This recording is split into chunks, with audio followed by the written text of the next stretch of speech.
Hello there. This is Dave Hurwitz, executive editor at ClassicsToday.com, and today we're going to take on the mind-numbing stupidity and insane hypocrisy that is the Bruckner military-industrial complex's version of the Second Symphony. Now, if you're a Bruckner kooky, then everything I'm going to say is going to sound perfectly normal to you. But if you're a regular person, this is going to be really insane. So hold on to your horses while we unpack the latest nonsense going on with Bruckner's least popular, least familiar, least recorded symphony. You know, the situation with the second kind of reminds me of what Donald Tovey said about the aria "Thou Art Gone Up on High" from the Messiah.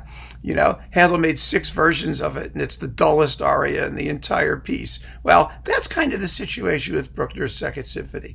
It's really a lovely work, but it isn't lovely enough to sustain, well, I don't know. At present, there are at least 5 different scores available, but let's talk about what they are and see how kooky this whole situation got, and maybe why it got that way. Bruckner wrote the symphony in 1872. He revised it for performance in 1873. And then he re-revised it in 1877. And then it got published with some more revisions around 1892. So the scores that are available, we don't take these in chronological order, was the first publication in 1892-ish, which is basically the 1877 version. All right? So far, so good. Then along came Robert Haas.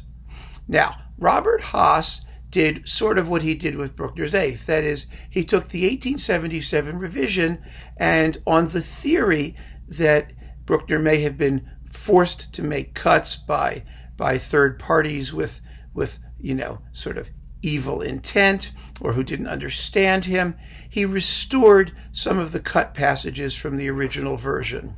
Now, this makes perfect sense. That whooshing sound is Peepo, my cat, going completely insane, which she always does when I talk about Bruckner. I mean, I know, it's too much to handle. I understand. Anyway, here's the deal. So Haas's version is a conflation of the revised 1877, that is the best bits, plus some of the earlier stuff. And it's a beautiful version if you want to hear the most of what Bruckner wrote, and if you think that if your theory is that the cuts that he made were unfortunate and done under pressure. So that's the Haas version. Then along came Leopold Novak. Now, Leopold Novak had a title because everybody in Austria has to have a title. Novak's title is Hofrat. I guess in German you call it Hofrat, but he's a Hofrat. And Hofrat Novak decided that because his theory is that you can't ever mix editions of Bruckner symphonies, that you had to undo all of the stuff that Haas did and published the pure version of 1877, which he never really got around to doing.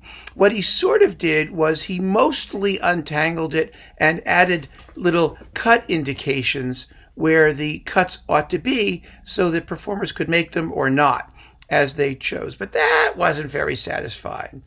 Enter William Carrigan, the son of the Hofrat. He's not really the son of the Hofrat. He was the disciple of the Hofrat. And Hofrat disciple, maybe he's a Hofmaus. Hofmaus Carrigan finished the work that Novak was doing on 1877 and published a squeaky clean, pure version of the 1877 score, except, well, it turns out that in the slow movement has a very beautiful second subject with a lovely, lovely horn solo, and Carrigan didn't like the fact that Bruckner cut it, so he put back the part that Bruckner cut and said that was up to the conductor to decide whether to observe the cut or not observe the cut that Novak took out again. And why did he do that, you might wonder? Because Carrigan is the disciple of the fact that one cannot mix versions and that one has to respect the integrity of each one. And, well, he did it because, like all of these people, they think they're smarter than Bruckner. That's how they operate. Bruckner was this hapless fool, and all of these musicologists are just so much sharper. And so Carrigan decided, well, if you want to do that, go ahead and do it. That, of course, completely obliterates his rationale for doing what he does there and elsewhere, but we'll get to more of that later. Then, to add insult to injury, to make it even insaner, kookier, what he did was he went back to the 1872 version. Now, Bruckner never heard that version, and he never intended for it to be played, because when the actual first performance popped around in 1873, Bruckner revised it yet again. And one of the things, or yet again, for the first time, and one of the things he did was he changed the movements of the order of the inner movements, because his first concept, as Carrigan calls it, was to have the scherzo come first. But when Bruckner actually performed it, he had the adagio come first. And, Carrigan basically uses Haas's argument, saying, well, Bruckner must have felt pressured to rearrange them. Never mind the fact that the first concept of the Second Symphony isn't even the first concept, because there's an earlier first concept, for example, of the adagio, which is longer. Perhaps Bruckner felt that was the reason he wanted to switch the movements around. Who knows? We have no idea. All we know is that the one score of the Second Symphony that does not exist yet, that for us to perform, not that I want it to, don't get me wrong, there's enough of this stuff out there, is the version that Bruckner actually played at the premiere in 1873. There is no 1873 score. Can you believe that? Is that just like, it's not there. So what we have is Carrigan's smarter than Bruckner, better than Bruckner view of Bruckner's first intentions. Now, those in themselves show just how whacked this whole process gets. Why? Because, for example, at the end of the slow movement, originally, there was a horn solo that Bruckner changed because it was considered unplayable in the day. Well, it's playable now, but who cares? Bruckner changed it. Well, Carrigan thinks it sounds better, so that's what he published. I mean, of course, Carrigan knows better. There was also a very, very difficult, apparently, violin solo and some sort of polyrhythmic thing going on sort of towards the end of the slow movement. Well, that had to go, of course, because that was somehow rhythmically messy. But there was also a very complex and harmonically strange section of the finale, which Carrigan claims Schoenberg would have been proud to see. That had to stay, even though Bruckner took it out twice. Why? Because Carrigan thinks it's wonderful. I mean, we are at the mercy of these people who are making choices at Bruckner's expense. And as I said, the one version of the third we don't hear is the one that Bruckner actually performed. Now, why, even in a more global sense, is this process absurd? It's absurd because composition is a process. What these people are doing, and let's be very clear about this, and the process may take years, right? Brahms worked on his first symphony for 25 years, right? God knows how many versions he went through. Brahms was smart. Brahms covered his tracks. Brahms got rid of his earlier versions and sketches, although he didn't for the slow movement of the first symphony. We know some of what he did to that. But with Bruckner, unfortunately, he didn't cover his tracks at all. We know the different stages of composition. So what these people are doing is they are unilaterally drawing lines at various points and saying, oh, this particular stage is an independent version. That particular stage is an independent version. That particular stage is an independent version. And they are publishing them essentially as completely separate, self-sufficient pieces. But that is not what Bruckner did.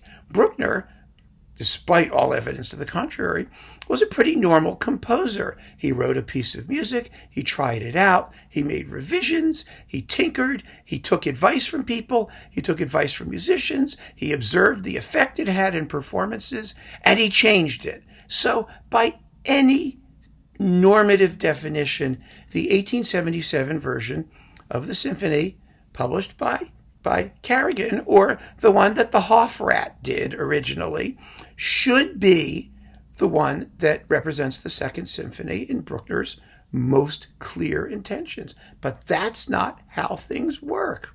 And what really fascinates me about this process is that Carrigan and his cronies crap all over Haas for making these hybrid editions that have the best of the revisions plus some of the early stuff. They dump all over the man while they go on and not only do exactly the same thing, only in their own way, but they are ratifying the very same idea, which is that Bruckner's earlier thoughts are better than his later ones and should be heard independently. Haas simply feels the way to do it is in the form of one practical performing version that represents the work, whereas Carrigan and his crew think the way to do that is by publishing 500 different versions of the same goddamn piece of music. It is sickness. Of course, there's a practical point here. Why? It's keeping them employed. There's a whole industry associated with going back and tinkering with Bruckner's scores and restoring tiny little changes that he made from one moment to the next and claiming that these are independent versions or editions or whatever you want to do. There's no end to the number of scores they could publish, and the differences between them are bupkis. 9 times out of 10, absolute bupkis. So, where does that leave us with the Second Symphony? I am now speaking to you as a Bruckner-loving listener, and I tell you from my heart, it doesn't make a goddamn bit of difference which one you get. Doesn't matter. It's a couple minutes of music, difference between them. Couple changes in orchestration, maybe some accompaniment figuration. It doesn't matter. Pick one, you get the same symphony. That's all there is to it. Now, the Second Symphony, musically speaking, has problems. It's a difficult work to interpret.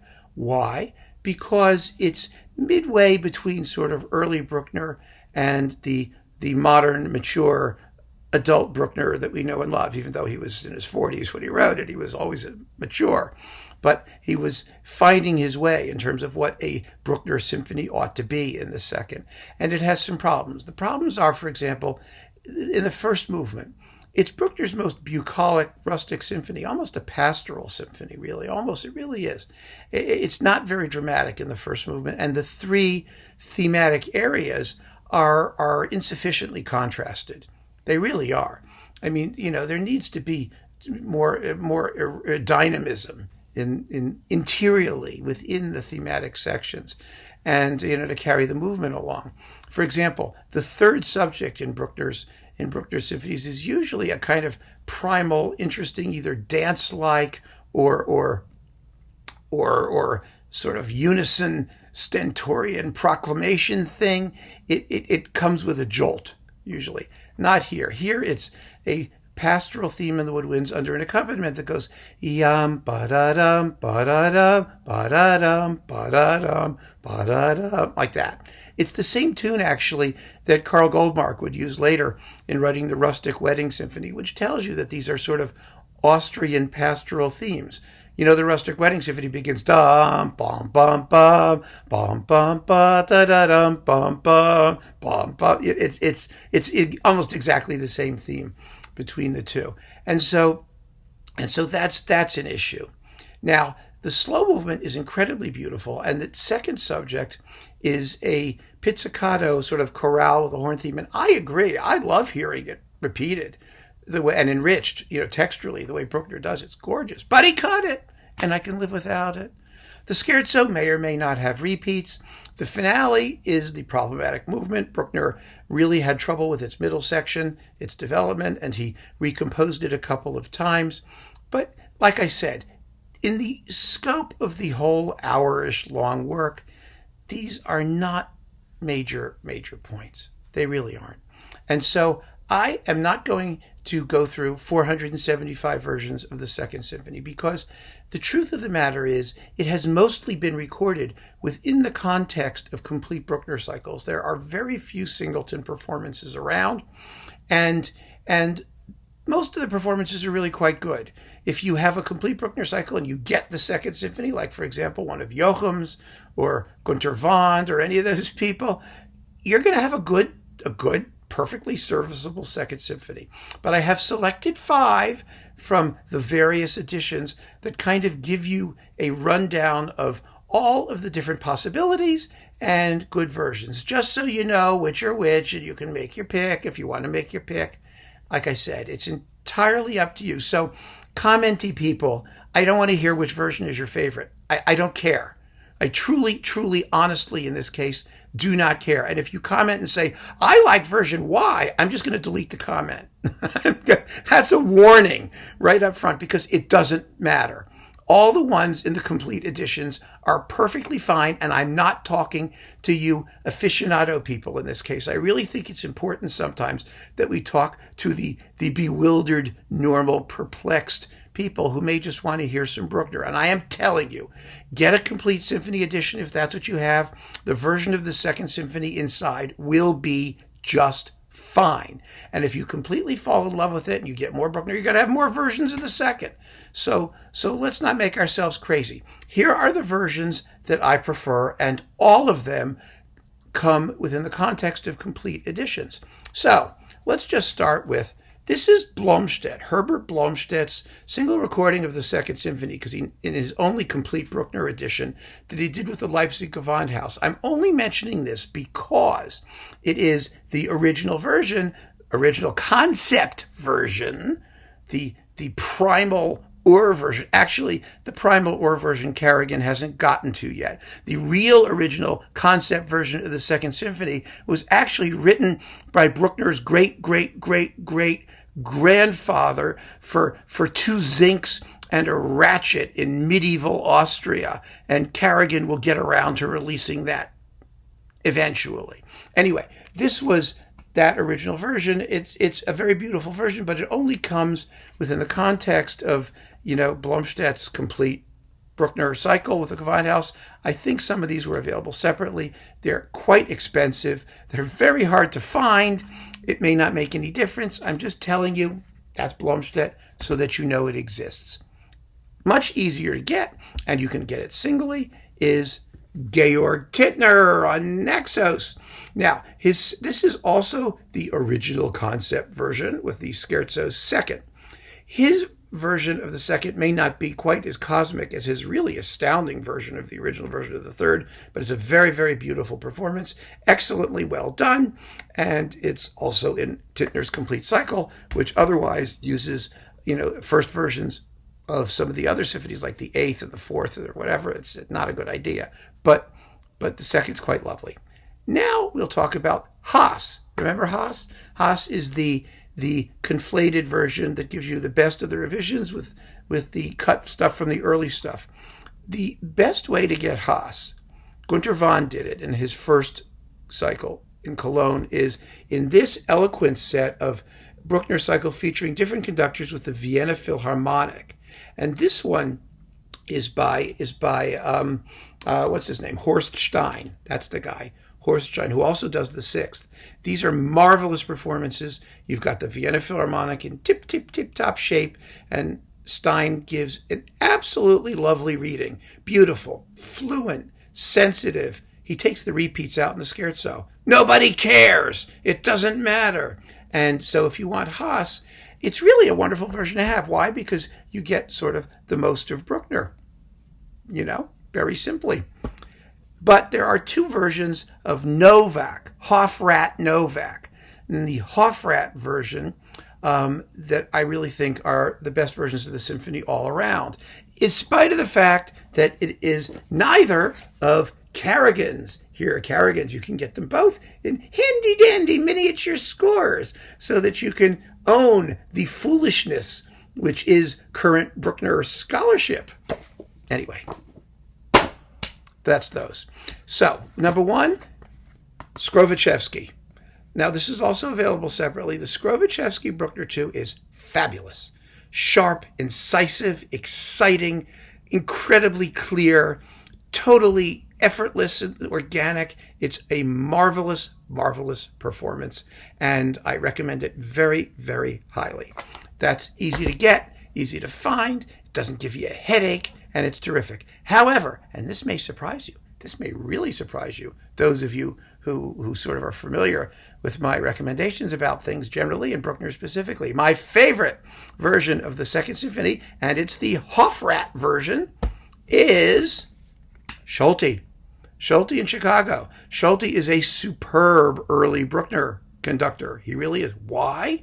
Because he's Solti. When Solti gets onto something, he's just exciting. He's really, really, really exciting. He doesn't dawdle. He gives the first movement the dynamism, the excitement, the contrast that it often lacks, and the finale is just a whirlwind. It's really, really, really exciting. If you think that like Bruckner is sort of this cushy, slow, cranky German guy, well, he was, but but the finale is really, really exciting. The whole performance is exciting. It's just a blockbuster, take no prisoner performance, fabulously well played, really well recorded. It's terrific. It's absolutely terrific. Blew me away when I first heard it. Still does. So that's my singleton recommendation for Bruckner 2. Now, all of those were released originally separately. They may be hard to find. Some of them may only be in boxes. But like I said, it doesn't make any difference. And the second, to be honest, is not a piece of music that you need to have 100 versions of. It's not one of the great Bruckner symphonies. Apologists want to keep saying, well, it's Bruckner, it's fabulous. Everything he did is as good as everything else he did. Everything he did is important. And particularly the Bruckner military-industrial complex thinks that every slip of the pen is of epic importance, right? Every single performance that he gave of anything, if he made one change in one note, is an independent version worthy of separate publication. They are making quite a freaking business parasitically feasting on the corpse of this poor old man, aren't they? It's really kind of astounding. It's a phenomenon. It's a phenomenon. And that is what passes for Bruckner scholarship. So for the Second Symphony, any of these 5 will do you fine. Any of the ones in one of the sets will do you fine. If you have specific, picky little things that turn you on to one version or another, keep them to yourself. I don't care what they are. They don't interest me. They don't interest anyone else. It's perfectly fine the way it is. Whatever floats your boat in Bruckner's second is going to do you proud. I promise. I really promise. I'm not kidding. I'm not trying to be dismissive, and I'm not trying to be cynical, except for as regards the joke, which is Bruckner scholarship. About that, we can't be cynical enough. But when it comes to these different versions and different recordings, I do not feel it's an abdication of critical responsibility to say you can pick them and you're okay. You're going to be perfectly fine. So there it is. Thank you, folks. Keep on listening to just one version of Bruckner's second and see where that leads you. After that, if you want to keep on listening to other versions, it's your pick.